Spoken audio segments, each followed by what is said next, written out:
Good evening, folks. Joe Baker with Trade Pilot Pro. Hope your weekend was a good one.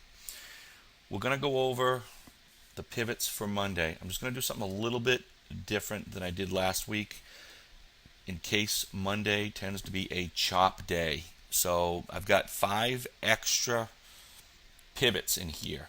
And I will not be doing this every evening where I put in every small pivot. It's just in case we get some consolidating sideways action on Monday and we don't actually break down or break up, and we stay within a range, or if we break up and we get into a sideways price channel. I just want you to be aware of where these areas are. And keep in mind, this is only if this market is choppy. If we start getting trend, I put them in white because I expect them to be taken out with ease.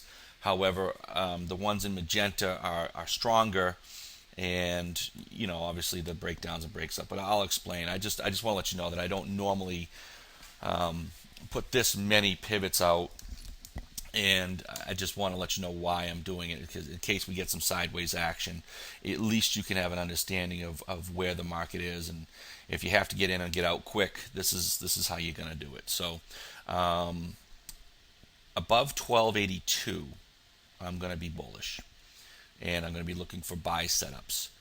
Have something, a pivot here at about 1284.75. I really want to get above 1284.75. That's kind of my second line in the sand to confirm the 1282 that we do have some upward momentum. And then we will get into the 1287.50. Now that would be a pivot as well as a breakout. So if we hold that area, so if we go up, we go sideways, we hold that area between 1287.75, 1287.50, and we hold the area between 1284.75, 1285. I expect maybe we would get some breakout move and get into that range. And then we do have, unfortunately, at 1290, 1291 area, we do have some pretty good resistance there. That's that line in magenta. And then 1293, just a small level. It's in white. It's not a big deal. It just could be a small pivot. And then 1295 and a quarter, another light pivot with an ultimate target of 1290.50.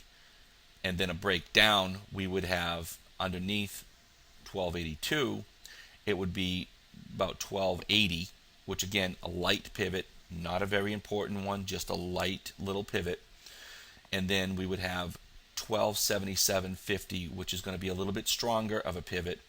And then ultimately the breakdown at 1275.50, which also can be a pivot, but that's also a breakdown area for an ultimate target of 1264, with a little bit stronger of a target, a pivot at 1272.50, and then a light pivot at 1268.50.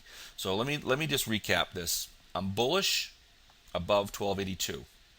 I'm looking for 1287.75 above 1282. If we break out, I'm looking for a target of 1298.50. However, we're going to have one area of resistance at about 1290.75, maybe 1291.50 area. And that's where I'm looking at. Those in between levels, I don't know if you can see this on YouTube. They're just small areas in case we do get chopped. And I just wanted you to know where they are.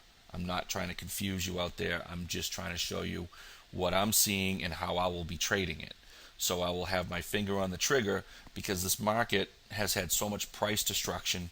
You have to look at it like a rubber band, and the markets tend to overstretch and then snap back. So if we get a snap back rally, and the market's really running, I don't want you to to be running out and tapping yourselves out on these small little areas of pivots. But in case we do get sideways chop action or consolidation, as we do after large moves, these areas will help you in capturing and keeping some of your profit and not giving it back, because I do expect Monday to probably be a sideways market. Now, anything can happen, and we can continue to just sell off. And like I said, we take this trading day by day. It's just a numbers game, folks. It's nothing more than that. It's just looking at areas of support and resistance, and obviously we have many more indicators that help us, based on momentum and fear and greed in the market. So we do have those to help us, and obviously we'll be looking, if we're continuing to get strong momentum to the downside, we'll be looking for the next areas to be hit and to be taken out, and then we look for the next area to be hit and taken out. I hope this helps. You know, when I do these, I did mention last Wednesday, I believe, that markets can, when they consolidate, stay in between the breakout and the breakdown level. So if we do get sideways action, as we did on Friday, I believe Friday we actually got, I think, 3 ticks before the breakup area was the high of the day, and then I think we're about a point and a half below, above the breakdown area.